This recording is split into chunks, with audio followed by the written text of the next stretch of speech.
Hi, in this chapter we are going to talk about linked list. So let's get started.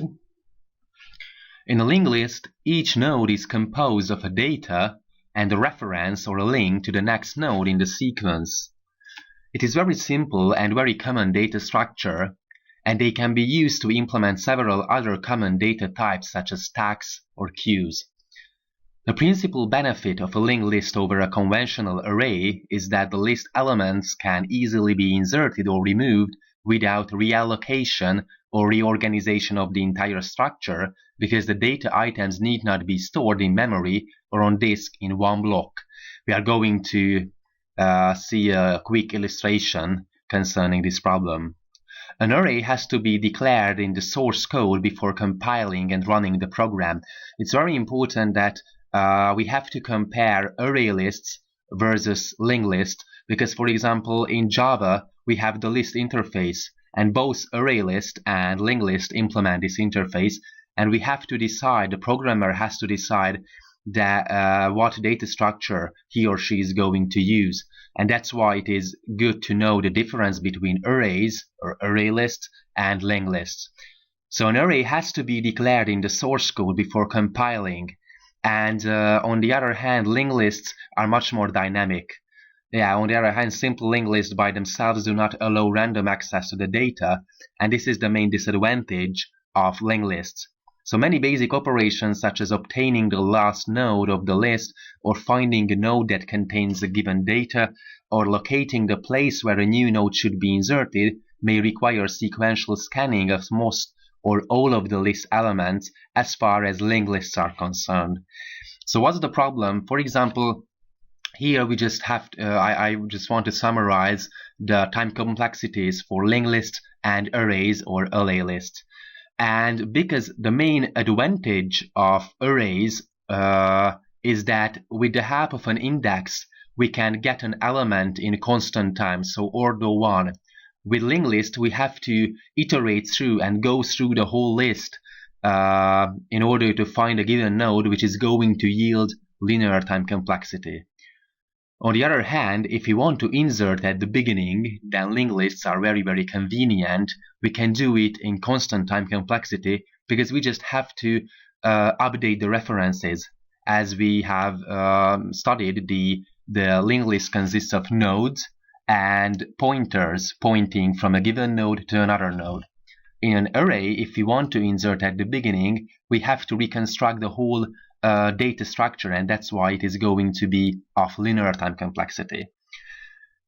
But arrays do not waste any space, and linked lists, because we have to store the references, it is going to be order n waste space time complexity. So use linked list if you want to insert or remove elements at the beginning. Use linked list if the size is changing frequently, otherwise use arrays.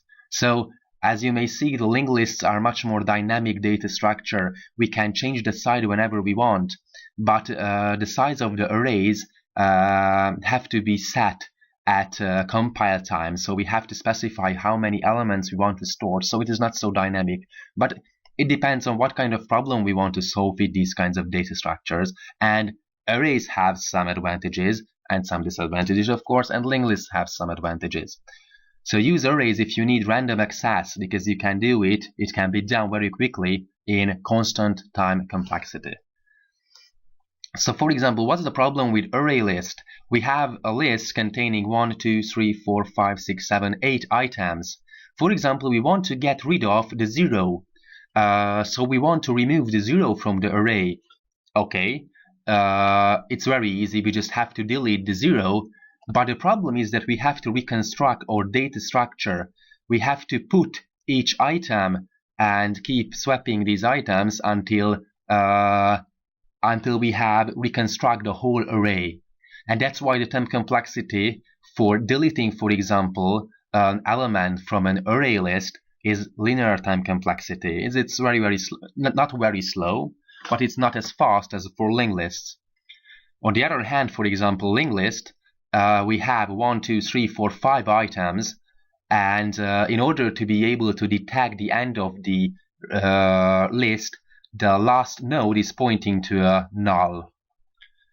So if you want to remove, for example, the 1, we just have to delete it, and we just have to update the references. So the pointer from node 8 is going to point to node 6. So we just have to update the references, and it can be done very fast in constant time complexity. So for example, we see the illustration that removing an item is much faster for linked list than for array list. So if we have a problem when, or a software, for example, an application, and we want to use a list and we have to make a lot of item removal, it is advisable to use linked list over array list. So the advantages of linked list. Linked lists are dynamic data structures. Arrays are not, as we have discussed. It can allocate the needed memory in runtime. Very efficient if we want to manipulate the first element. It's very fast, constant time complexity, and it's very easy to implement. The linked list can store items with different sizes. It is a very important advantage. An array assumes every element to be exactly the same, and it is easier for a linked list to grow organically. An array size needs to be known ahead of time or recreated when it needs to grow. As we have, if we want to remove an item from an array, we have to recreate it. We just have to swap the items and reconstruct the whole array, or not the whole array, but most of the array. If, for example, if we remove the first item, then we have to reconstruct the whole array. On the other hand, the linked list it can grow organically without any problem. The disadvantages of linked list is that it wastes memory because of the references. Every node stores a reference to another node. That's why it's linked list. And nodes in a linked list must be read in order from the beginning, as linked lists have a sequential access. Array items can be reached via indices in constant time complexity. So arrays, if we have an index, for example, if we want to get the 19th item, it can be done very fast as far as arrays are concerned. But in a linked list, we are not able to do it. We have to go sequentially through the whole list, and it can be done in linear time complexity.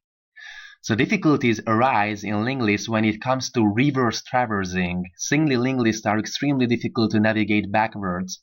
The solution, of course, may be the double linked list. It's easier to read, but memory is wasted in allocating space for a back pointer. And in this situation, for a double linked list, we have to store a reference to the next node, and we have to store a reference to the previous node. So it is not so memory friendly. On the other hand, arrays do not need any extra memory. So it depends, as you see, it depends what kind of problem you have.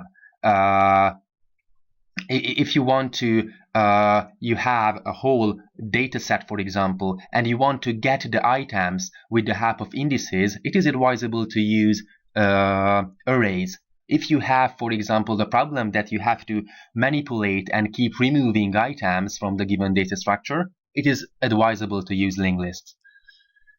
So for example, linked lists, we can insert items at the end of the list, and we can insert items at the beginning of the list.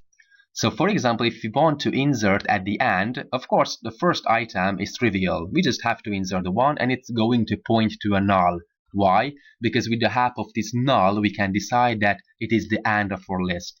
If we want to insert the 2, we have to go through sequentially and have to find the end of the list. And how can we decide whether it is the end? That it is going to point to a null. So 1, it's pointing to a null, so we keep inserting it. If we want to insert the 3, we have to go through the node 1, node 2, it is the last item, so we insert it. If we want to insert 0, we have to go through the whole list, 1, 2, 3, and 4. And we insert at the 4th position the value 0. So as you see, inserting at the end of the list have linear time complexity. So that's the conclusion. We have to iterate through the whole list to insert the new item. And that's why linked lists are usually implemented that we insert items at the beginning of the list. So we want to insert this 1. We insert it, it's quite straightforward. If we want to insert the 2, we don't have to go through the whole list. We just insert here and update the references.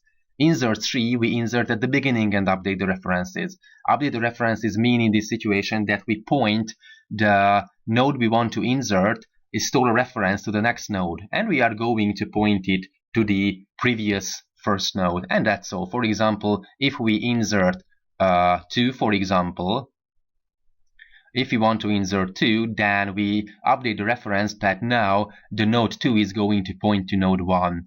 Then here the node 3 is going to point to node 2. Insert 0, then 0 is going to point to node 3. So the time complexity for inserting item at the beginning is very fast. It is constant time complexity. So it depends on whether our linked list is we inserting item at the end or at the beginning. It can be slow or it can be fast. It depends on several things. So that's the main characteristics of array lists and linked lists. And of course, deleting from linked list is the same as for insertion. If we want to insert at the beginning, it can be done in constant time complexity, very fast. If we want to insert items at the end of the list, it has linear time complexity. So that's all about linked lists and array lists. Thanks for watching.